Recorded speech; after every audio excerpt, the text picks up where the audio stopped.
अंजलि गांव की सीधी सादी लड़की है। उसकी शादी को 2 साल बीत चुके हैं। उसके पति का नाम राजीव है और वो दोनों शहर में रहते हैं। राजीव वैसे तो नेक दिल इंसान है, लेकिन पराई औरतों के सामने वो पिघल जाता है। इसीलिए अंजलि हमेशा चिंता में रहती है। ऑफिस से आने के बाद हर रोज अंजलि राजीव का फोन चेक करती है। क्या अंजलि, तुम हमेशा मेरे ऊपर शक करती रहती हो। मुझे तुम्हारे ऊपर कोई भरोसा नहीं है। पता नहीं बाहर क्या क्या करते रहते हो। अंजलि को हमेशा शक लगा रहता है। इसमें अंजलि की कोई गलती नहीं है। ऐसे ही दिन बीतते रहते हैं। इतने में अंजलि गर्भवती हो जाती है और डॉक्टर साहब अंजलि को घर का कामकाज करने से मना कर देते हैं। अंजलि राजीव से कहती है, डॉक्टर साहब ने तो मुझे कोई काम करने से ही मना कर दिया है, अब क्या होगा? एक काम वाली बाई रखनी होगी। तुम चिंता मत करो, मैं सब कुछ संभालूंगा। राजीव काम वाली बाई की खोज करता है और 2 दिन बाद रूपा नाम की एक औरत घर पर चली आती है और कहती है, मैंने सुना है आप लोग काम वाली की तलाश में हो, मुझे रख लो, मैं बहुत अच्छा काम करती हूँ। रूपा की उम्र 30 के आसपास है और वो बहुत सुंदर भी है। रूपा को देखकर राजीव पिघल जाता है और कहता है, हाँ, हम तुम्हें रख सकते हैं, बिल्कुल रख सकते हैं। लेकिन अंजलि ने कहा, नहीं रुको, पहले जांच तो कर लेते हैं कि इसका घर कहाँ है, ये आई कहाँ से है। उसकी क्या जरूरत है अंजलि, अभी हमें काम वाली की जरूरत है, हम इसे रख लेते हैं। राजीव अंजलि की बात नहीं सुनता है और रूपा को काम पर रख लेता है। रूपा घर के कामों में लग जाती है, मगर उसके काम से अंजलि बिल्कुल खुश नहीं है। वो हर काम आधा अधूरा करती है और काम से ज्यादा समय सजने धजने में लगा देती है। राजीव तो बस रूपा को देखता ही रहता है।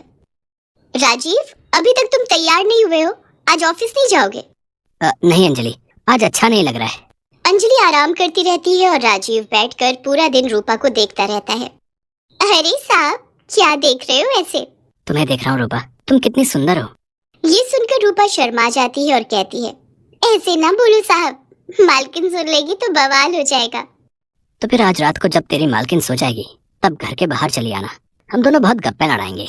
यहाँ राजीव रूपा का दिल बहलाने में लगा हुआ है और उधर कमरे के अंदर बैठकर अंजलि सोच रही है, आखिर राजीव को हुआ क्या है?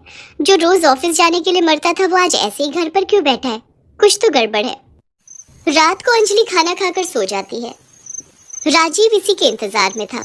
अंजलि के सोते ही राजीव घर के बाहर चला गया। रूपा भी चली आई और दोनों मिलकर बातें करने लगे। रूपा, तुम्हें पता है तुम्हारे बाल बिल्कुल रेशम जैसे हैं। ऐसा ना बोलो साहब, मुझे शर्म आती है। मैं सच बोल रहा हूँ, और तुम्हारी आंखें इतनी सुंदर हैं कि क्या बताऊँ।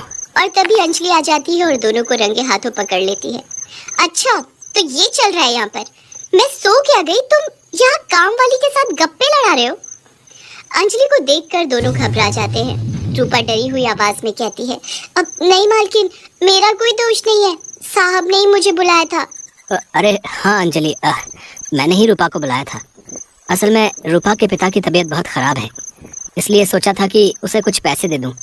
ये लो रूपा, 2000 रुपए, अब जाओ यहाँ से। रूपा पैसे लेकर चली जाती है, लेकिन अंजलि का शक नहीं जाता। अगले दिन से अंजलि ने रूपा की निगरानी करनी शुरू कर दी। ये रूपा मुझे कुछ ठीक नहीं लग रही है और राजीव का तो कोई भरोसा ही नहीं है। ऐसे ही कुछ महीने बीत गए।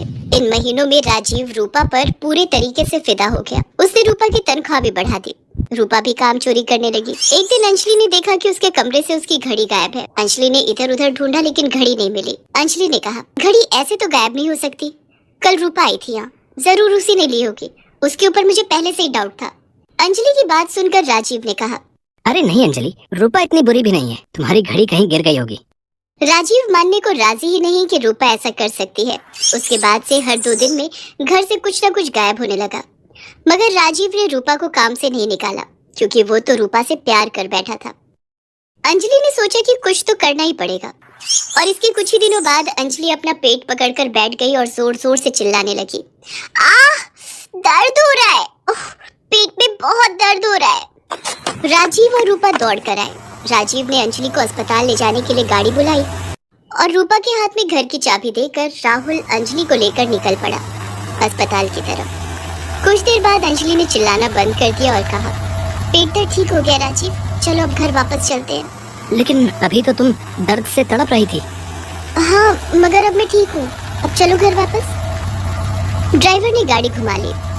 घर के सामने पहुंचते ही अंजलि ने देखा कि घर का दरवाजा खुला हुआ है। अंजलि राजीव के साथ घर के अंदर घुस गई और उसके बाद जो हुआ वो राजीव ने कभी सोचा भी नहीं था। उन दोनों ने देखा कि रूपा घर का सारा सामान इकट्ठा करके एक पोटली में बांध रही है। दोनों को देखकर रूपा चौंक गई। अरे, अब आप दोनों तो अस्पताल जाने वाले थे। मैंने पेट दर्द का नाटक किया था। मुझे पता था कि तुम एक चोर हो, इसीलिए मुझे ये नाटक करना पड़ा। छी रूपा छी, मुझे तुमसे ये उम्मीद नहीं थी। राजीव, पुलिस बुलाओ। रूपा अंजलि के पैर पकड़कर रोने लगी। मुझे माफ कर दो मालकिन, मुझसे गलती हो गई। मगर अंजलि ने एक भी बात नहीं सुनी। कुछ देर बाद पुलिस आ गई और रूपा को अरेस्ट करके ले गई। अंजलि ने राजीव से कहा, देखो राजीव, बीवी के अलावा और कोई सगा नहीं होता। राजीव ने अंजलि से माफी मांग ली। मुझे माफ कर दो अंजलि। आज मुझे समझ में आ गया है कि इस दुनिया में अगर कोई मुझसे सबसे ज्यादा प्यार करता है तो वो तुम हो। आज से मैं किसी भी औरत को आंख उठाकर भी नहीं देखूंगा। राजीव सुधर गया और इसके बाद से उसने और किसी औरत से बात भी नहीं की। कुछ महीनों बाद दोनों को एक बेटा हुआ और सभी खुशी खुशी रहने लगे।